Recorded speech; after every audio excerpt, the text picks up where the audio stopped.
Welcome back, fellow Illumineers, to be our guest. We're back for another draft, and I'm pretty sure this is going to be my favorite one of all. The favorite color for this set for draft. And I know.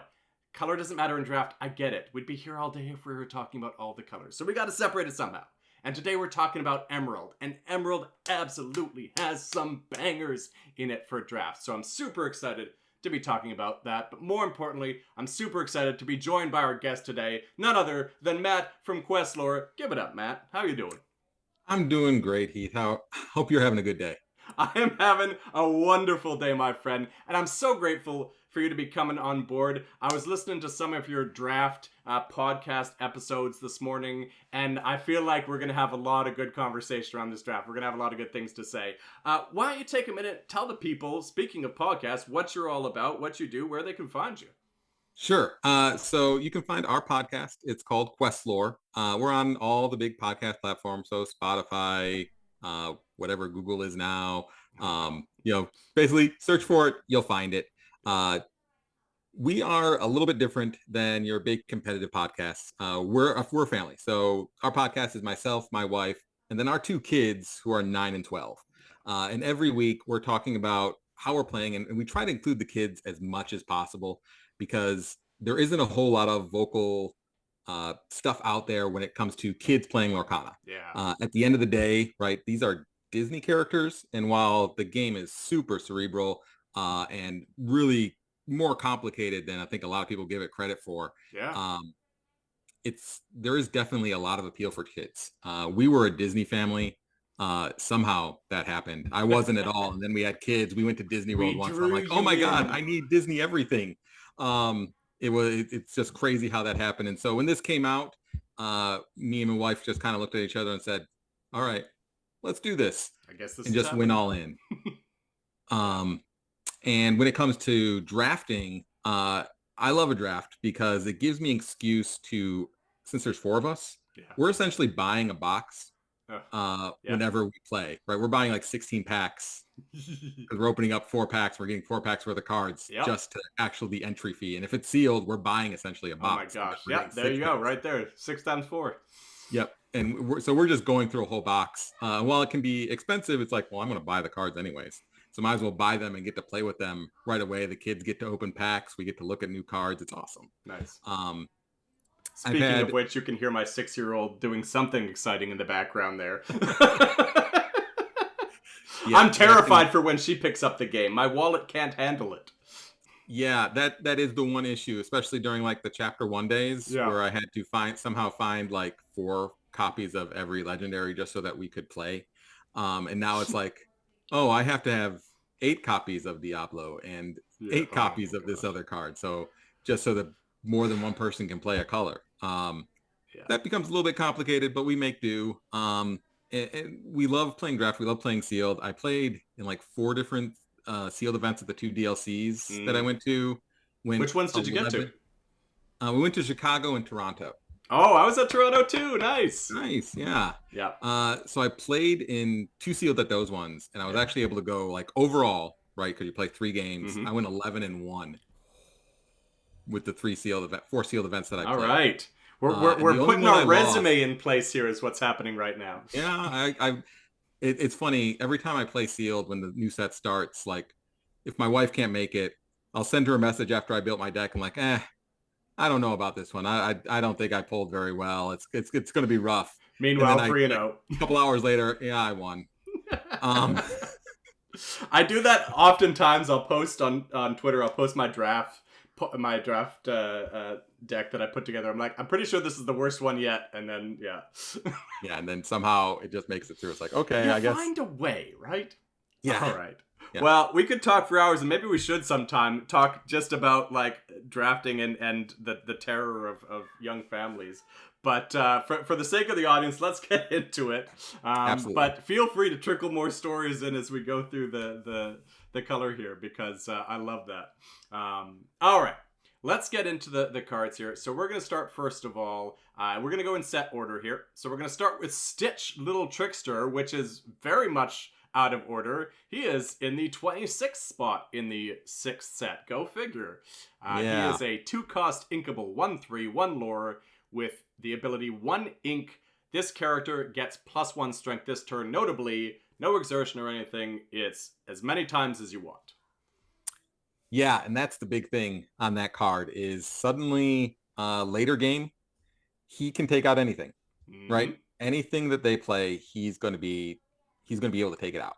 Yeah. Even if you can't, maybe you don't play another character this turn, but you've taken out maybe their 6-drop, their 7-drop, Oh my gosh, could you and imagine? you've taken it out with this little guy. Yep. Right. So that is a huge ability and can be really, really great in a draft. So he's going to be one of the ones I go after for sure. What do you think you have him at? A, B, C? I'm probably throwing him in a B. B? Yeah, I'm not going to be upset if I get him. Precisely where I've got him at. I love great minds think alike. So specifically, one of the things that I love, not just the fact that you can do that, but the fact of the matter is in draft, especially in later turns, you're talking about taking out a 6 or 7 drop. In later turns, you tend to have excess ink. And most turns, you usually have maybe 1 excess ink somewhere, right? Maybe not most turns, but most turns after like turn 5, you tend to have like 1 or 2 excess ink sticking in there. You got 6 ink out, you draw a 2 drop. It's like, okay, what am I doing with the other 4? Right? So having somewhere to put this, really great. And then already kind of the vanilla stat line, which is often what I compare cards to that have a pretty basic ability. The vanilla stat lines cost 2/3. So we're only 1 strength down from that, and we can shoot way higher than that. So the upside is huge here, and it's not going to cost you a lot in terms of you'll dump ink into it when you've got the ink to dump into it, or when you really need to take out that big character. So I love that. So I've got it at a flat B as well. Maybe even a B+, but definitely in that range. All right. We're starting hot. The first one in the actual set order, we've got Jasmine Royal Seafarer. 3 cost inkable, 2/3, 1 lore. When you play this character, choose one. Either exert chosen damaged character or chosen opposing character gains reckless until end of turn. What do you think? So this one's a fairly decent card. Giving an opponent reckless helps a lot against evasives. And there are a lot of evasives right in this set. I think there's more than there has been in the past 2 sets. So giving those characters reckless, so they, at the very least, they're not questioned, and possibly taking themselves out can be really big. It's basically a reckless, an evasive killer. Yeah. To some extent. Oh my gosh, this on Wendy Darling, the 1/2 Ruby. Yep. Exactly. Getting rid of those is really valuable. I probably, looking at this, I would say like B- C+ range, because the stats aren't terrific. Yeah.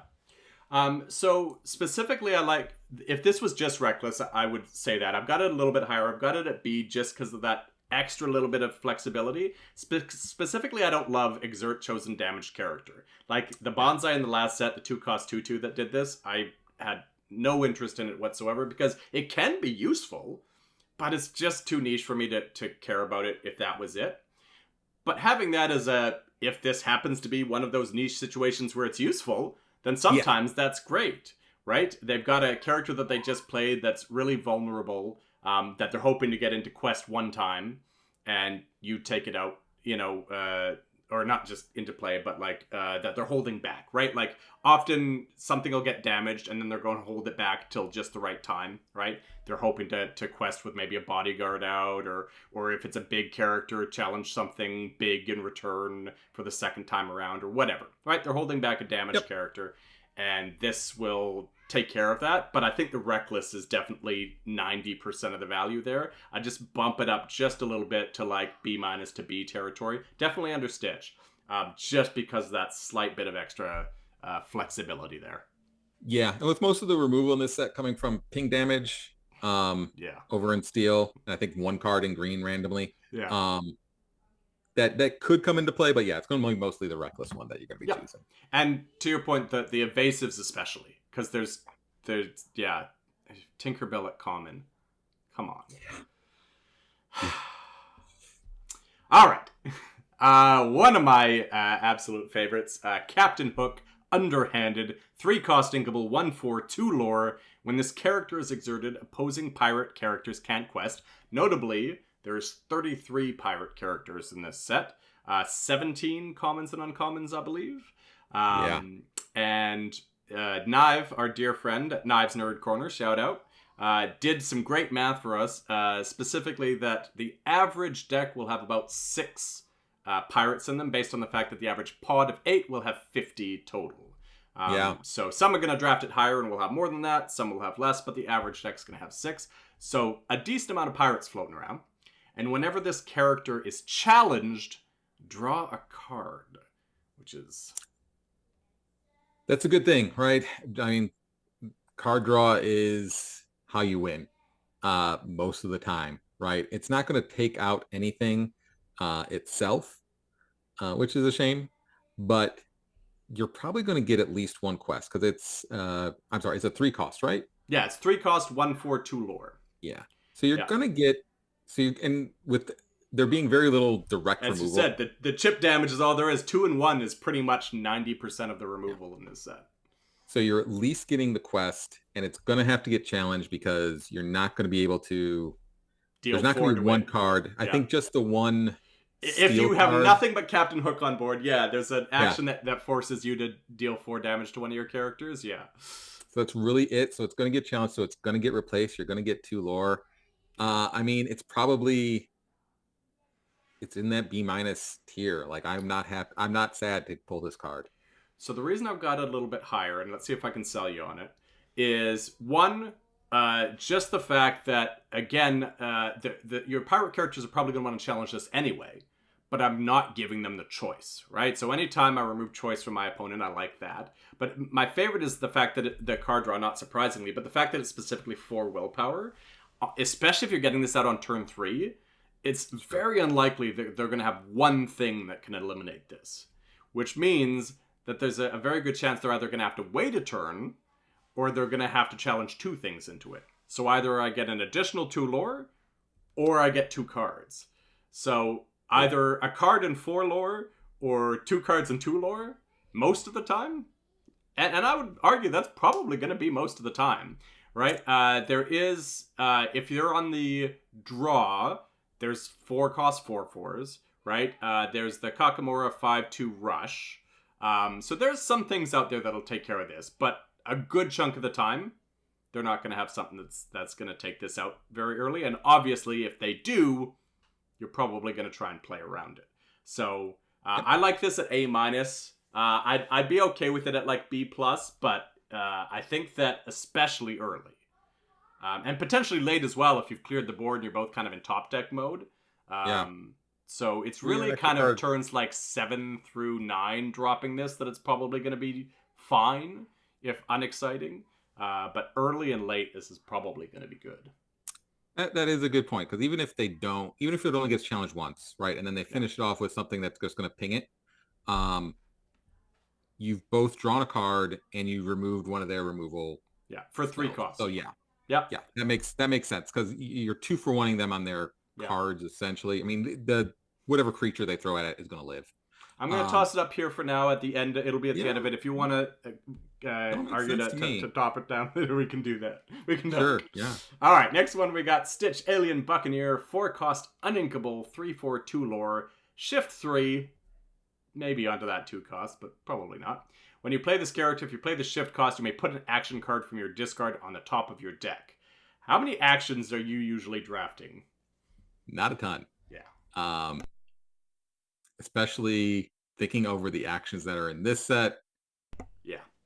I mean, I'm going to grab the steel, some of the steel's damage stuff, right? But there's not even a whole lot there. Yeah. There's not a ton that's drawing you cards this time around.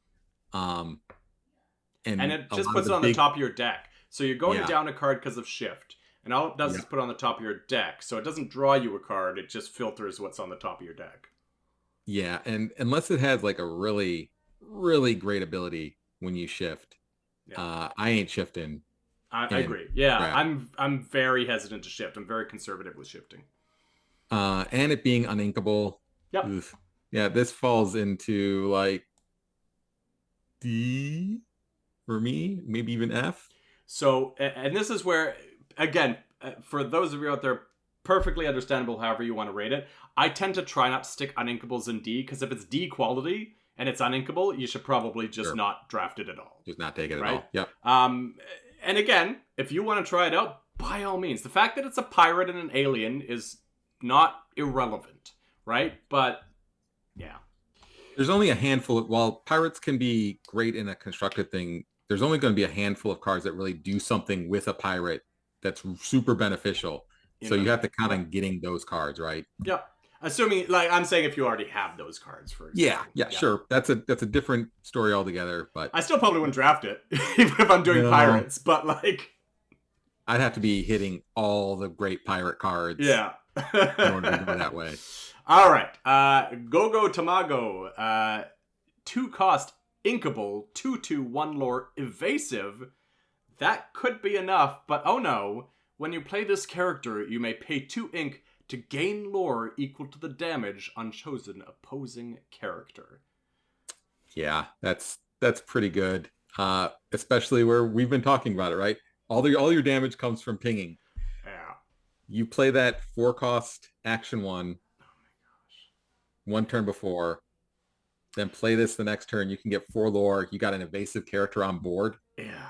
It's like, yeah, that's an A. I mean, at that point, you're probably ending the game. Yeah. I just got 4 lore off of a character I just played for 4. Yep. Yeah. And the fact of the matter is, as I was saying, like, damage tends to stick around. Like, yeah, there's times where you're going to be efficient and, just eliminate things or just trade or whatever. But oftentimes, you take out someone's character and stay on the board, so you got some damage left over, and then they swing in their bigger guy and take out your character and some damage left on it. So, even if I'm talking, like, a couple of damage, like, just 2 lore out of nowhere on the 2/2 1 lore evasive, like... Come on. Yeah. This is definitely, I have this at an A+.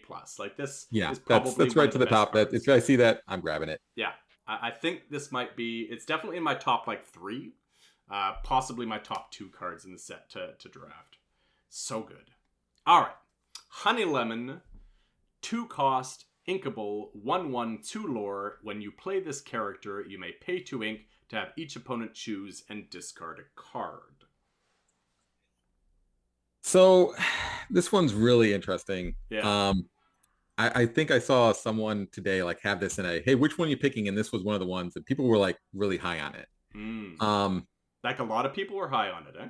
Yeah. I'm not super big on this card. Like, yeah, I agree.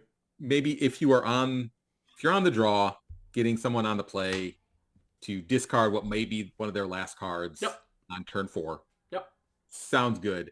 But then if it's not their last card, and they've been able to draw some, odds are this thing's dying like immediately, maybe even before you get a chance to quest with it. Yeah.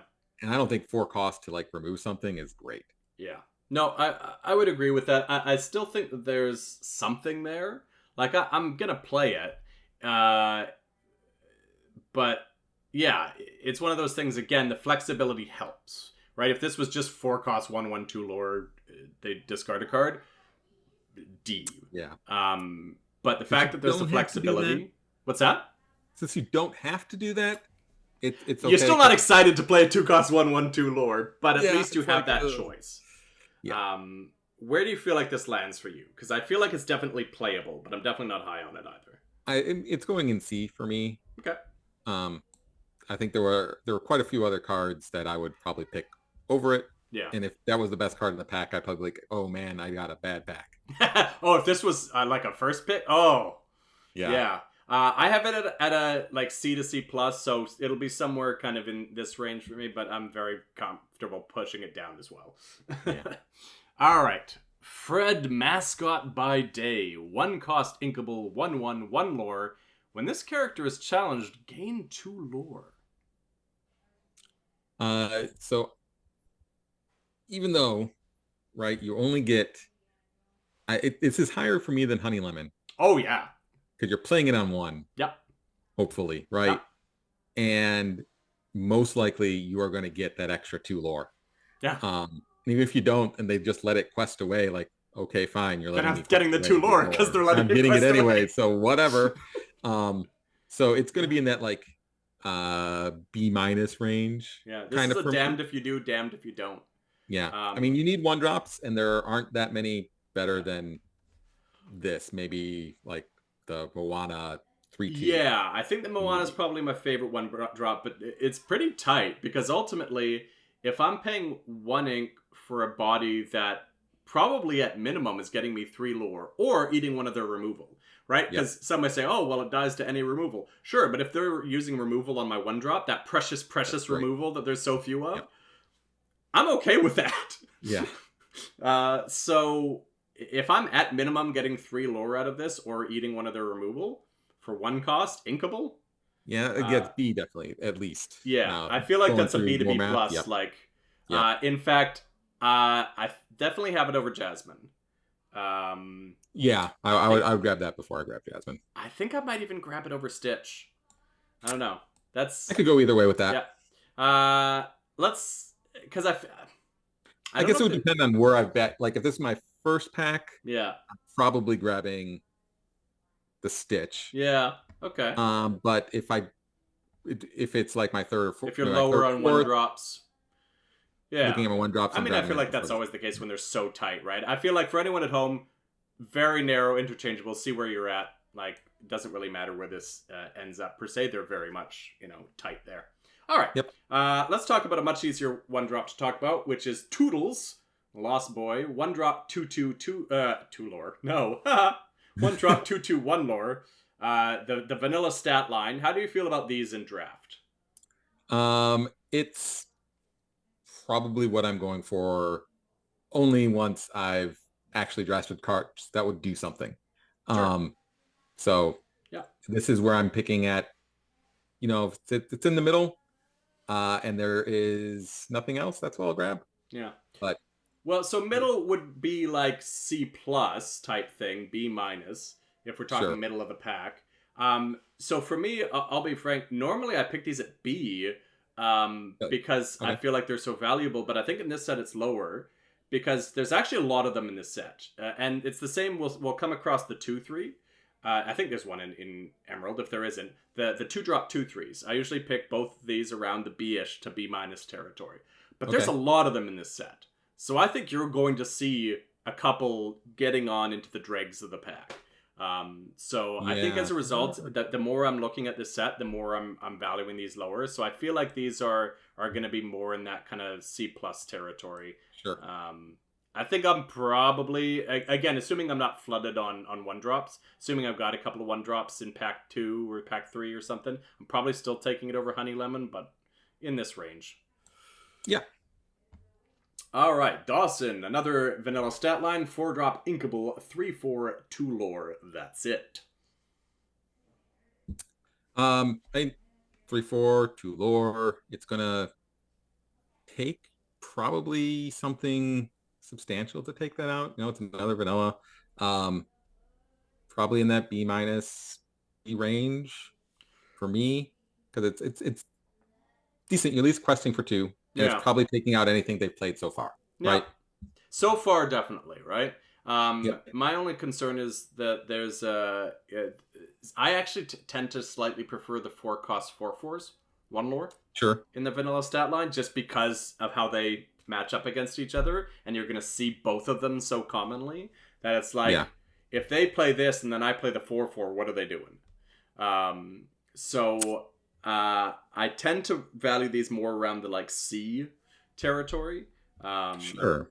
But again, we're kind of splitting hairs a little bit. Right. But it's right in that area. I think if it depends, right? If you don't have a lot of 2 lore questers, you need some, right? You need to be able to race sometimes. You need to be able to switch gears. If you're drafting nothing but big bodies, 1 lore bodies, you need to switch gears. If you're drafting a lot of the 2 lore characters, a lot of Freds or Honey Lemons or stuff like that, then you probably need the 4/4s, right? So, well, I tell you, I feel better about Dawson than the next one, which is Heathcliff.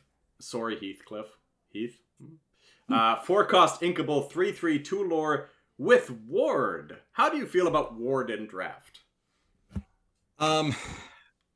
With the limited amount of direct removal you have in this set particularly, Ward almost doesn't really mean a ton in this draft. I feel like it's almost a vanilla. Like, yes, it is not irrelevant, right? There is times where it will come up. but it is so infrequent that am I really giving up a willpower for that? Yeah, it's not really it's not something you can hang your hat on. You don't want to grab a ton of wards and think, oh great, I've got all the wards, no problem. No one's going to be hitting me with those pinging steel spells. Yeah. People usually think ward, they think, oh good, now he's protected from Medusa, he's protected from dragon fires and all those types of things. People tend to forget, like, well, that's not That's here not in in the this set. You don't have to worry about those. Yeah. Like, the only thing you have to worry about is someone playing like the Hades. Oh gosh. If someone plays Right? the Hades, I'm going to be so glad if they take out Heathcliff. Yeah, exactly. If No they take problem out with my Dawson, for example, because they can't target Heathcliff, then by all means. Yeah. So spend 8 ink and banish one of your characters to get rid of my Dawson, by all means. Yeah. So Exactly. I've got him as like a low C, high D. So Yeah. like probably I'd be happier inking him and playing Dawson, for example. But there's times where just having a 2-lore body, even if it's at 0-1-2 lore, sometimes just having a 2-lore body is enough. Yeah, that keeps him in that D range, I think, just Yeah. better than that C minus D plus. Yeah. We'll probably end up with a lot of C's, so Yeah. usually I find like the C's and B's get choked up and it's kind of A's and D's are lower, but Yeah. we'll see. It can shift. I have yet to actually shift after the fact. I keep saying that. I haven't shifted after the fact at all. But, hope springs eternal. All right. Basil, Hypnotized Mouse, 3 cost, Inkable, 3/2, 1 lore, Evasive. So Peter Pan from the first chapter. Yep. So he's evasive, which means you're taking him. Yep. Probably not as good as Go-Go, but he's up there. Yep. Because you need the evasives. In terms of the evasives, I don't know if you've looked at the whole set or not, but in terms of evasives, how would you... I feel like he's maybe other than Tigger, he might be the lowest evasive for me. Probably. Yeah. Out of all of them. Yeah, because he's going to... The only upside he has is that he does take out the Tinkerbell. Yeah. Right? And lives to tell the tale. So that is very relevant, right? Because you're going to see them because she's coming. Oh, yeah. Yeah, there'll be plenty of those. So. Yeah. So I've got him at B-. Do you feel like he deserves a little bit higher than that because of Tinkerbell? I would throw him at B just because of Tinkerbell. Yeah. So we had kind of Jasmine in the same territory. So do we feel like above Jasmine, below Jasmine? Just above Jasmine is where I would throw it. Sounds good. All right. Donald Duck, first mate, 3 cost, Inkable, 2/3, 1 lore. While you have a captain character in play, this character gets +2 lore. So the thought is, can you play this if the ability was always there, you'd want to play this. But and there are a lot of captains. There's a decent amount of captains. So specifically, because I forgot to look that up, there is 16 captains. Let's look at common and uncommon. There is only 3 common and uncommon captains. Oh, well then in that case, a 2/3 that quests for 1 and only gets that. And how much ink does he cost again? Is it 2? 3. 3? Yeah. I probably... So this is for me like the quintessential D, because sometimes he's amazing, right? But most of the time you're going to want to ink him. Yeah, he's probably not going to be amazing most of the time. Yep. With only 3 common and uncommon captains, you might get one, but then to have them both at the same time, that's going to be hard. Yeah. Yep. And one of them's the 7-drop Tinkerbell, which is amazing if you can get it down, but ambitious. Sure. All right. Let's move on to Daisy Duck, which happens to be a captain, but she's a super rare, so there you go. 4 cost, Inkable, 3/3, 2 lore. Whenever one of your pirate characters quests while at a location, draw a card. So it's the location thing. How do you feel about locations in draft? Most of the time, not great. Yeah. Especially the last one. Other than library. I like library. Other than library, yes. There's usually one good one. And in this set, I think you have to have... And we'll aliens get to it. And robots to make the one good one? Yeah. So it's... So I don't like things that are like location. circumstantial, and this has two. I've got to have locations, and I've got to have pirates. Yeah. And I've also got to be in a situation where they can actively be moved there in quest. Yeah. So for that, I'm playing So I'm playing Heathcliff. So let's be straight. It's better than Heathcliff. Yes. Because that circumstance will come up sometimes. But we have Heathcliff down here. So... I think she has to go with them. Yeah. So I would say somewhere around Donald and Daisy can be together. Yeah. Yeah, it's too many conditions, and drafting a location, unless it's just the bomb location, it's never going to feel good if that's what you top deck. So out of curiosity, because I don't think that there's a bomb location, which one are you referring to as a bomb location in this set? Oh, in this set? Yeah. Oh, if it's a bomb location. In this set? No, there isn't one in this location. The closest one that I might pick is the submarine, the Chippendale submarine one. Oh, yeah, okay. Because it lets you can build up some ink without taking it from your hand. Knive wants to make 100 Acre Wood or whatever it is, the when your characters are challenged, and is it challenged and banished or whatever, gain a lore. If it had more willpower, like for Rapunzel's Tower from last set is one I think about. That was a D for me, but I would play it from time to time because it could absolutely be impactful. Most of the time, it just wasn't impactful enough. But with 8 willpower and 1 move, there's times where it can do some damage. Something that has 5 or 6 willpower is just so easily eliminated by turn 4 or 5 that it's like all right. Another vanilla. So let's see how you feel about the 2/2s versus the 1/3s, because we've got Myrtle Edmonds, 1 cost inkable, 1/3, 1 lore. In this, I usually prefer, well, I guess if I'm thinking about the fact that your only removals are the steel pinging stuff, I probably play this over the 2/2. Okay. Because there's also a lot of, this set has a lot of buff up your strength abilities. A lot that's of true. There's quite a few the supports. Aladdin that's an uncommon. There's an action. Yeah.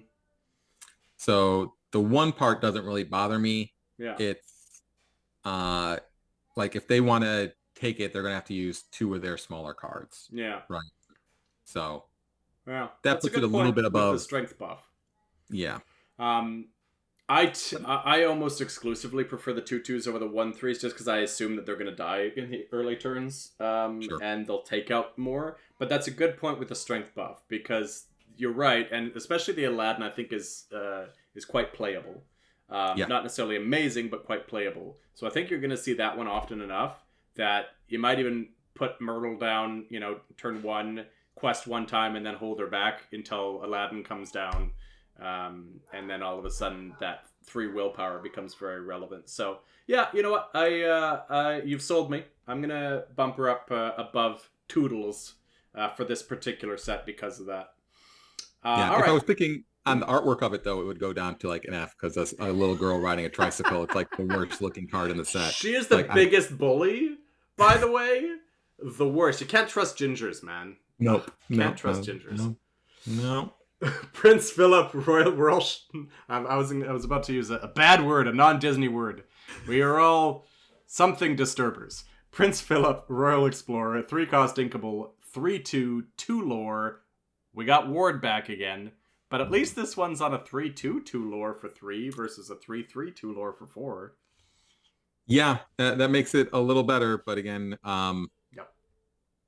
it's an understated card, and does the fact that it's 3 cost make it good enough to be a low C-, or are we still in the D territory, you think?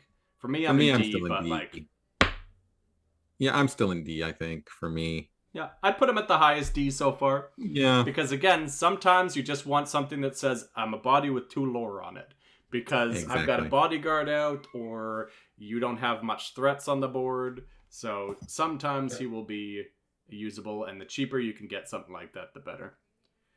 All right, this should be an interesting one. How are you feeling about Jasmine Royal Commodore? 6 cost inkable, 5/5, 2 lore, shift 5, and should you shift this character, return all other exerted characters to their players' hands.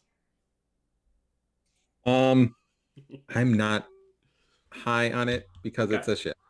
Yeah. That's the only way your ability works is if you shift. Hmm. So I'm giving up one body on the field Yep. to have her in play. Yep. Right, we've got the one Jasmine that's already pretty good. Hmm. Um, She's and very good odds in are my opinion. she's not gonna be around Yeah. in Yeah, order to she's shift so on top good of. that she's gonna get eliminated real quick. That's a good point. Yeah. Yeah. Um, and then so I returned all the characters to their hand, like they're the less valuable characters, and if they were If in there's any core, on play abilities, whew. yeah, they're gonna get played, Yeah. and it's gonna happen again. Yeah. They're gonna have more ink to play their bigger characters on the next turn. Yeah. Um, I will say I still think returning all their exerted characters is probably going to be pretty backbreaking. My question is, how often are you actually getting the shift off? yeah, Right? I don't think it's gonna happen too often because Yeah. maybe you get a couple of Jasmines. Like this is one I'd Um, happily shift if I had an undamaged Jasmine in play, especially that was dry, and my opponent had 3 exerted characters on the board. Yeah, I will yeah, absolutely shift this for that tempo because I'm assuming if that happens, if those circumstances line up, at that point we're probably in the 10 to 12 lore range, and that tempo could be game breaking. yeah, But it's situational. like, how often is that going to happen? Because even if you manage to get the legendary, yes, the other one I think is an uncommon, but even the uncommon, at most you're probably going to see 2, but she's so good that people are going to probably draft her relatively early. Like I think I had her at like B plus or something like that. Yep. So you're probably going to get 1 maybe, if you're lucky. So I would just treat her as the 6 cost 5/5/2 lore, which for me as an inkable is still probably like a C Yep. minus. That's where I'm Um, throwing her. so I feel like I'd have her as a C just if you've got 1 or 2 Jasmines and you have the chance of shifting her. Then she bumps up to a C for me, like maybe C plus if you've got 2 Jasmines. But like, don't expect it. Just if you make it happen, beautiful. Tag us on Twitter. Right? Yeah, exactly. Tag us on Twitter. Show us the board state. Take a picture. But yeah, just don't expect it. So let's put her at C. I'm gonna put her above the vanillas, but I think even below Honey Lemon. Again, you're gonna take her because she's a legendary. Let me just be Yeah, very like clear about that. this You're gonna money draft her, but I think it's important to say where does the card rate in a vacuum, without money as a factor. And for me, she's this. Oh, yes. There are slightly different rules this first weekend. We'll probably mention in a couple cards from now. I mean, I feel like she might even still be like a $5 rare or $5 legendary, down the line. Yeah. I think she's cool enough and she'll be good in multiplayer that she won't drop down to the like $1-2 legendaries that you'll see near the end of the format. I think she'll still be enough that people will still rare draft her. But yeah, certainly at release weekend. Like this video should be coming out, I think, on the Monday. Before release, so a few days from now. Sure. This is being recorded on the 7th of November, by the way, behind the scenes. I think she'll be very valuable, and people will rare draft her no matter what. All right, enough of the value. We're talking about the value in draft. Yes. So Peter Pan, Neverland Prankster, 7 cost inkable, 4/6/1 lore. This character enters play exerted. While this character is exerted, each opposing character can't gain lore until one of their characters has challenged this turn. Guess who they're challenging, by the way? Yeah. It, I this is like really the ability seems interesting, and it would be in regular play, but in a draft, you're not counting on locations or kind of someone being able to just have that much of a board that they can just quest out. And even if they do have that much of a board that they can quest out, they can still just send their like lowest quester into this guy. Yeah. And then they can quest the rest of it. So what if, so it's not exactly, right? Let me be very clear, but what if I repainted this for you as 7 cost inkable, 4/6/1 lore bodyguard with upside? Because he's numero uno, enemy number 1, whenever he's on the board. Sure. But that's also a little situational because if he's Yep. down and exerted, if you have two questers or three questers even, and they're also exerted because they have to challenge something before they can quest, and you're just kind of racing at that point, Yep. right? Um, I might go after those guys because Yep. if I have to just send one of my guys in each time, Yep. I said one of my and that's guys what I'm to doing. get the most favorable trade, quest with the rest. Yep. That's a good point. So, I mean, for me, Trust me, it's I'm not in trying to sell you too hard on this. yeah, I think there's something there. I'm curious to like figure out it's how more this actually plays out. But yeah, I think it's going to be relatively bad. plus it's because 7 cost, right? Yeah, the fact that That's it's inkable is kind of what's saving it for me. If this was yeah, uninkable, that's it'd be a that's the hard only F. thing that it really has Yeah. the ability I to feel even like take I'd it. still draft this. Like, I feel like I'd still play it and just assume I'm going to ink it most of the time, Yeah, which then again puts it in like D to C minus territory. that's where Um, I'm at with it. yeah, so I feel like for me, this is probably like high D or low C minus. Like, I'm probably going to try and, if I'm at 7 ink, I'm probably playing it all of the time at 7. But I'm assuming that most of the time I'm going to be inking it. Yeah, So I mean, not all the time. There'll be situations where I just have nothing else in play, or something. It's like, or they have nothing else in play. It's like I probably have better plays. All right, Hercules, baby demigod. Oh, I'm sorry, baby Herc. 6 cost uninkable, 6/3, 2 lore with ward, as we established, super good in draft. 3 cost, so 3 ink ability. You can do it any amount of times for 3 ink each to deal 1 damage to a damaged character. yeah, Can we they just throw did. this straight in hard F and just weep for Yeah, baby Hercules? yeah. This is we joked about that. This was like you're gonna open this, and if you are in draft, you're gonna be like just the most disappointed you can be. I think I might pass this release weekend, quite frankly, There's a chance of because it I don't because think I it's know going to I'm be going to good be and able to get it for like constructed. a quarter later. Yeah, I'm not going to want to play it right away, so I don't have to worry about getting it. yeah. It's like, does anyone want to buy this for $10 right now? No? All right, here you go. All right, Alistair Cray, 3 cost inkable, 2/4, 1 lore. When you play this character, if an opponent has an item in play, gain 1 lore. How are you on the item strategies for limited? In this one, I can't think. Like, there's only one item I think I've seen, and that's coming up later, Yeah. that I might play if I end up having to draft a bunch of locations. Okay. Um, If you're forced in that position to draft a bunch yes, of locations. if I'm Uh, somehow yeah. only opened up a pack full of locations, Oh, so he's going in D for yeah. me. Again, inkable, and maybe you start finding a bunch of items that you want to play, then maybe. But even then, he's not that exciting. No, no. Gazelle, 2 cost, inkable, 1/2, 1 lore. When you play this character, chosen character gains evasive, most importantly, until the start of your next turn, which I noticed they're doing a lot more in this set, which I appreciate. Yes, a lot. This is high up for Okay. me. Uh, I want to say it's B plus A minus territory. Hmm. Um, just giving another character evasive, either to surprise your opponent, Hmm. who at least thought their evasive character was surviving Free. another That turn. Tinkerbell was free to keep questing. Yep. You little. Or protecting one of your high questers for a turn Yeah. on your end. So it's up there for me. I think this Which is I think will happen often enough that I think it's still valuable. It's not going to be every time, right? Sure. And for me to be something to be that high, I would need it to be as impactful as this will be every time, right? Like Yeah. I'm thinking about Fred that's getting me 3 lore for 1 cost. I'm thinking about Captain Hook that's getting me a card and 2 lore type thing, or more.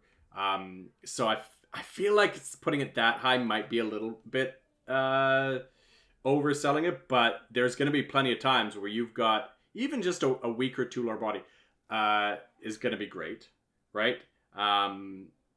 But and like you said, taking out their evasives is going to be fantastic. My 4 cost 4/4 runs into your Tinkerbell and hardly sweats at all.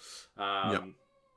You know, so yeah, there's going to be times where it feels really, really good. So I think you should draft it relatively highly. But I don't even know if I feel like maybe a more than Stitch. I could accept more than Stitch. Okay. I don't know if I could put it above fair. Fred. No, Fred's pretty great too. But All I right. just think with so many evasives, she's up there. Yeah. The amount of evasives is probably the thing that sells it higher for me, and I think that's Mhm. probably the more... it's going to come up more often where you want to protect your characters, but it's going to be more impactful when you're removing their evasives.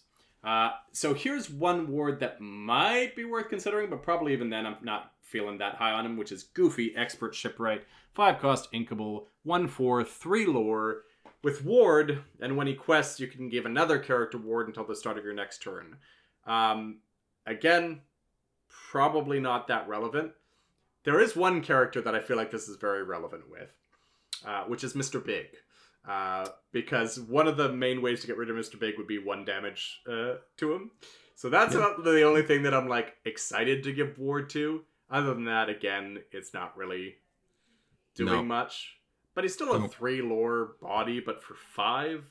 I don't know. I don't think... Yeah, it's... So you protected him from 1 turn, and you're going to get 3 lore out of him. Yeah. And then you'll get best upside 3 lore out of your next thing. The other problem I have is there's a lot of 4 strength plus rushers in this set. Yeah. And that common and uncommon. There's Kakamora, there's a Boo, there's Scar, though he's terrible. There's a Goofy that's only a rare, which isn't that hard to come by. So there's a lot of rushers that can get rid of this pretty easily as well. So it's like, even if you're like, oh, I'm safe. They only have 3 strength on the board, and he's got ward. I can quest away with abandon. There's quite a few things that'll get you. What does that mean in terms of rating, you think? So it's above the other ward characters that we've got, for sure. Like, out of the ward characters 100%. We've seen, he's definitely up there. Probably at the low end of C. Yeah, I'm with you. Where I'd throw him at. Here's one that I'm really excited about. I'm going to do some damage with this one, which is Bellwether Assistant Mayor, 3 cost uninkable, 2/3/1 lore. During your turn, whenever a card is put to your inkwell, which, by the way, is interesting that you could do this if you had a ramp deck. You could do this more than once. Opposing character gains Reckless until during their next turn, rather. So we talked about how good Reckless can be. How about if we're triggering it 2 or 3 times? That's pretty good. That's really good. This is... Yeah. I get this out on 3, and I'm probably triggering it 3 or 4 times because I'm probably leaving it at home. Yeah. Yep. For sure. Wow. It's definitely up there. I'm trying to think. Is it at a if it's either the lowest of the A's or the highest of the B's, probably. Yeah, I think I was rating it at a B plus, but I wonder if it might be A minus because ultimately, so Nod, this card came up in our discussions as well, and he gave me a sweet play line because I was a little bit high on Dale. I don't know if you've seen the Dale. That's a 3/4 2 lore for 3, comes into play exerted. He's like, play Bellwether on 3, slap Dale down on 4, and put an ink down, and give their Tinkerbell, their 1/3 Tinkerbell evasive Reckless. It's like... Ooh, yeah. Pretty good. But yeah, just like you said earlier with Reckless, even if it's just you can't quest, if I can do that once a turn for the next few turns, and there's times where even drawing this late, there's probably cards that I will ink to get her effect that is worth more than the card. Yeah, for sure. Because if we're at the end of the game and we're both racing to the finish line, and I can just keep dragging you back from that finish line, that feels really good. The uninkable is the only thing, but I feel like this is one of the ones that you're going to feel very fine about including at uninkable. This is the one that we included pretty easily. I feel like it might be an A minus. I don't know. Yeah. We'll have to play it out. For me. It's going to be in one of those two, B plus A minus, right? In that territory. Yeah. I mean, I won a ton of games during Ursula's return off of just Gus giving characters Reckless. You can't quest. Yeah. Right. Oh, yeah. It gave Reckless, right? I was thinking of the one from first chapter that made it so they can't quest. But even better to give them Reckless. Yeah. I loved Gus. So a repeatable Gus. Yeah. Yes, please. Yeah. I mean, it doesn't have 2 lore and 4 willpower, but quite frankly, it's a lot more likely to trigger multiple times. Gus got chopped up pretty quickly. Basil, Disguised Detective, 6-cost inkable, 4/5, 2 lore. The one that's making all the constructed people scream. Shift 4. During your turn, whenever a card is put into your inkwell, you may pay 1 ink to have chosen opponent choose and discard a card. So, usually, right, I don't like to shift and draft. Yep. This one, there's a decent Basil out there. But are you going to get rid of your 3/2 evasive to get him out?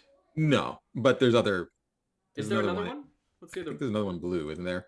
Maybe. I thought there was another one at least. Let me just double check. Could be wrong. Basil. I'm gonna just check commons and uncommons. Sure. No. In commons and uncommons, at least, there is just these 2. Okay, so let's say you're playing at turn 6. No, I'm not going to get rid of the 3/2 evasive. Yeah. I'm playing on turn 6, 4/5. I'm not going to be able to use that ability till the next turn. Yeah. By which time their hand's probably empty. Pretty empty. So, I mean, I'll throw it in probably somewhere in C. Yeah, I'll still probably play it. Like, for me, this is probably, again, one of those high D, low Cs, right? There's a lot in there, which is to say, I'll almost certainly still play it because although their hand's probably going to be empty, if they've got card draw, it's going to help negate that, right? Yes. So I'm very fine with negating card draw. The only problem is I don't really want to be inking much past 6. Yeah, so, that's the issue. Like, unless I have a bunch of cards. Yeah. So I need this to both... I need to have card draw, and they need to have card draw, and then I'm happy with Basil. So that probably means he's a high D. Yeah. So, all right. Olivia Flaversham, 2-cost, uninkable, 1/1, 3 lore vanilla. Pinocchio's back in Emerald. Simba's back in Emerald. How do we feel about those ones in draft?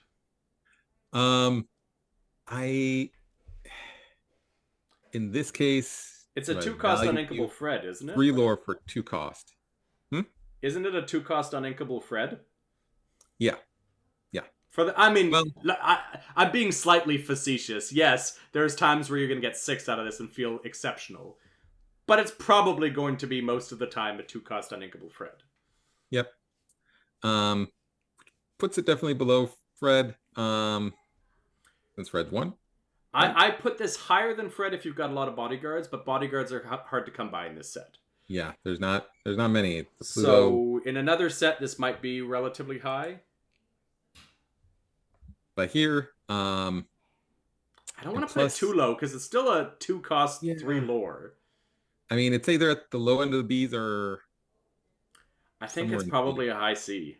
Yeah.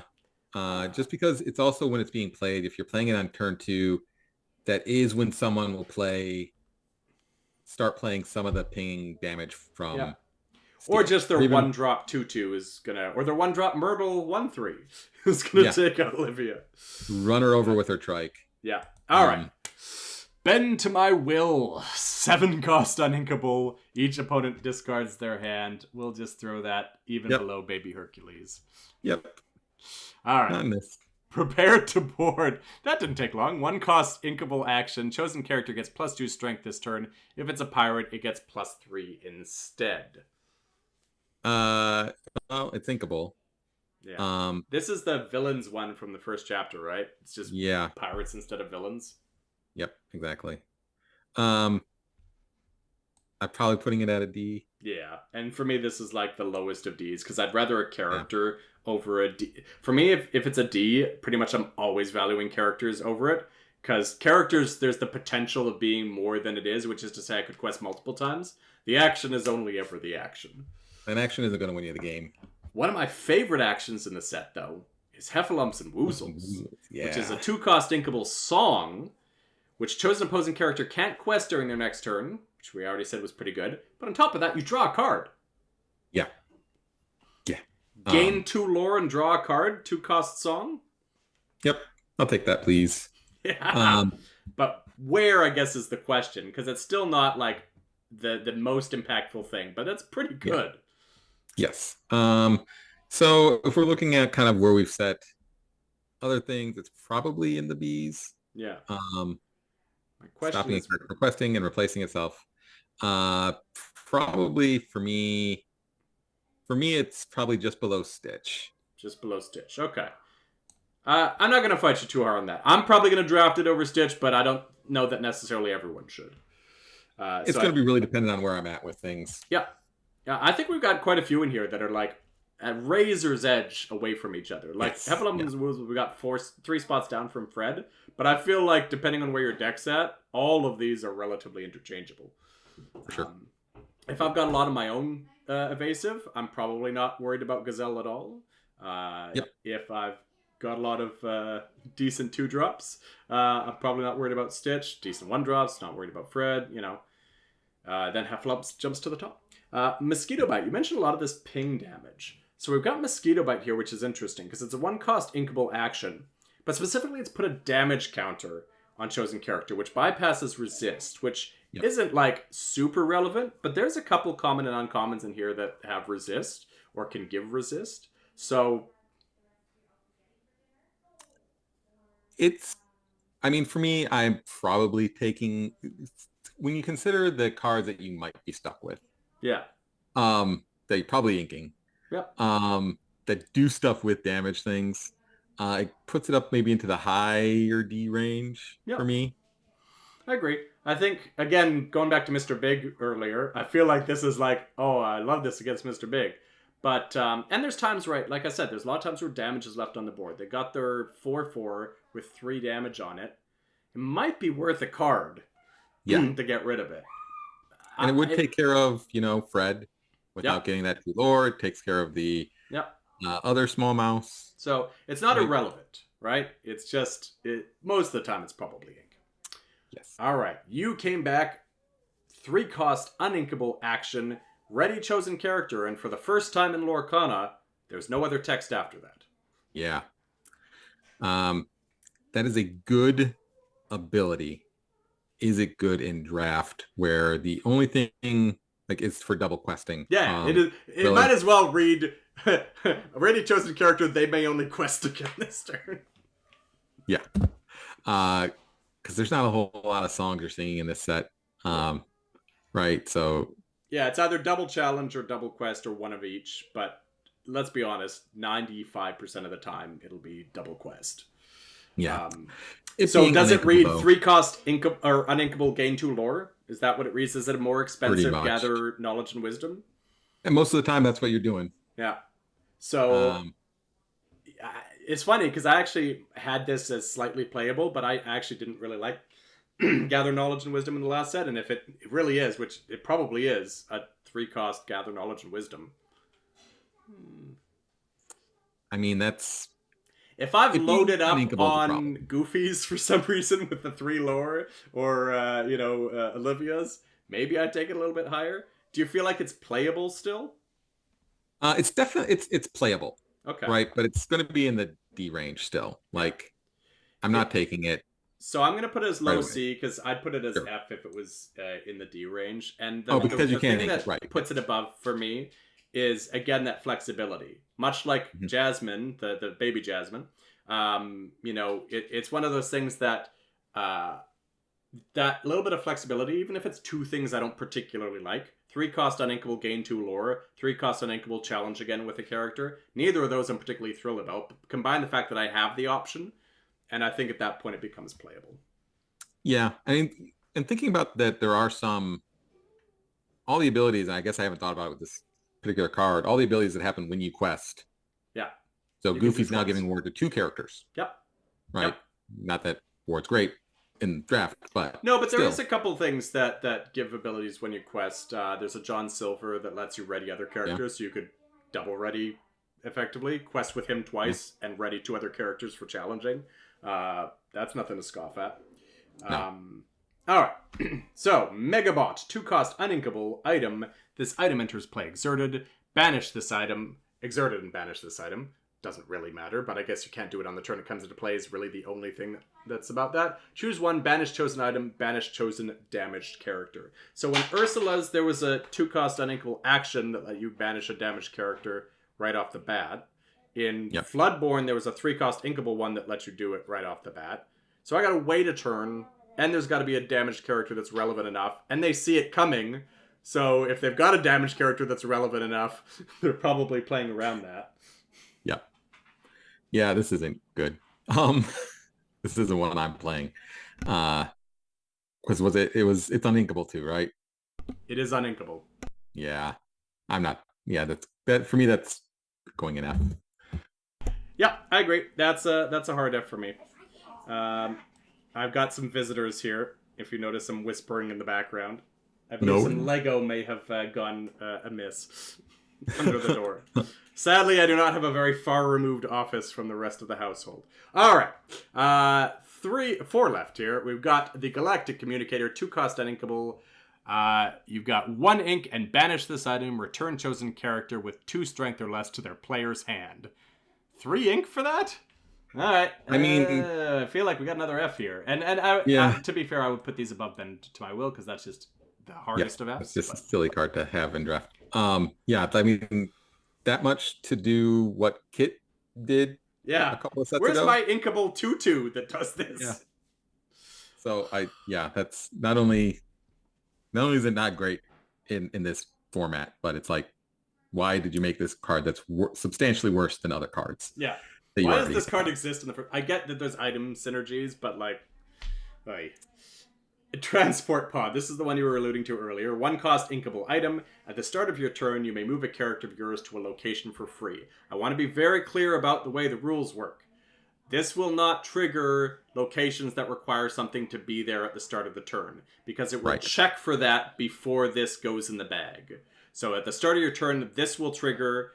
The locations that require something there at the start of your turn will search for a trigger, see none, won't go in the bag. This will come out of the bag, and that step will have already passed. So what this is going to do is help you during the turn and for any start of turn triggers for the following turn. Yeah, so out of the items that we've seen, this is the only one where I'd be, and I'm not saying I would, where I said I might throw it in the deck, because if I happen to have gotten stuck with Finish Line. Oh my gosh. This with Finish Line, not that I'm playing Finish Line, let me just be clear. I'm not drafting Finish Line. There's plenty of problems, but if I got stuck with locations that I had to play, and I have this, it makes it slightly more playable. I feel like this is the lowest of Ds if I've got 1 location, and the highest of Ds if I've got a few locations. Yes, exactly. Yeah. All right, 2 locations. Speaking of which, Perilous Maze, 3-cost inkable, 8 willpower, 1 move, 1 lore. When a character is challenged while here, each opponent chooses and discards a card. More discard. Yeah. Not great. I don't think this card's going to win you much. It's only gaining 1 lore. The 8 willpower is, it's high. So they're going to have to put some stuff into it. It turns everything into a Cursed Merfolk, which is like... Yeah. Because Cursed Merfolk, same thing happens. I won't challenge it if I really, really care about what's in my hand. If I don't really care about a card in my hand or my hand's empty, then you just play this for nothing. It's ink though, so it goes in D. Oh, for sure. Any location, let me be clear, any location that produces lore that's inkable, for me, I'm actually absolutely fine having it in the deck. I'm just not drafting it high. I want to get this like second to last pick, throw it in the deck as ink, and if my opponent doesn't have a board and I can throw down an 8 willpower location that gains me a few lore, sure. Yeah. All right, so I feel like that's the highest D so far. Sure. And unfortunately, this one, the Owl Island is uninkable. So we got a 3-cost uninkable Owl Island, 6 willpower, 1 move. For each character you have here, you pay 1 less for the first action you play each turn, which we've established there's so many you're going to be playing. And whenever you play a second action in a turn, gain 3 lore. Yeah, you can throw it in there. Bend My Will is not quite bad enough to be below you, but... Yeah, there aren't enough. How often do you play? If I've set... So there's Helping Hand, which is 1-cost uninkable character gains support and draw a card. If I got 5 of those, I might consider playing Owl Island, but even then, I'm probably not going to. No, it's just not. Yeah, no, don't play it. it's not even a trap because hopefully you can see through it. Like, I feel like Treasure Island is or Treasure Mountain is a trap because people might consider playing it. This one, hopefully none of you are considering playing this. Do not play that card. It's it's weird. One of the things that we dig the most is the story behind Lorcana. We dig deep into it to like what's going on. And this is like the card that leads into the next chapter the most. Yeah, it's so fascinating when they did it dirty. This is the center of the maze, right? The whole story of the owl. Like the next set is probably going to be something, the legend of the owl or something like that. Which I'm here for. Give me the birds. It's this crappy card. Yeah. That it's going to be based on. Yeah, they did it dirty. I mean, they did the half Haxwell crown real dirty as well, so. Yes. Yeah. I mean, that and the trident, right? It's like every time they hype up something, it's like, oh, that's at the center of the maze, this crappy place that you don't want to go to. What's the trident do? Garbage. How about this half Haxwell crown? More garbage. If the owls are the center of the next set, there's going to be so much evasive. Yes. Oh, man. Oh, I look forward to that. We're gonna have to talk about that when it comes around. Matt, thank you so much for being here. It was an absolute pleasure. Tell the people one more time about you, where you're at, where they can find you. Absolutely. Thanks, Heath. It's been great. So you can find us at Questlore. You can find us on all the social medias, Twitter, Blue Sky, Instagram, TikTok, Questlore Pod. You search for us, you'll find us. We're on all the major podcast platforms. You can see us on YouTube. We're all over the place. Again, we're a family podcast. So if you're looking for the most intense, constructed deck rules, and you're listening to us, you're in the wrong place. We're there for fun. We've got kids on the show. We got Zan's podcast for that. That's fine. Yeah. Go see Zan. He's got a great podcast. I feel like this is the perfect commute podcast.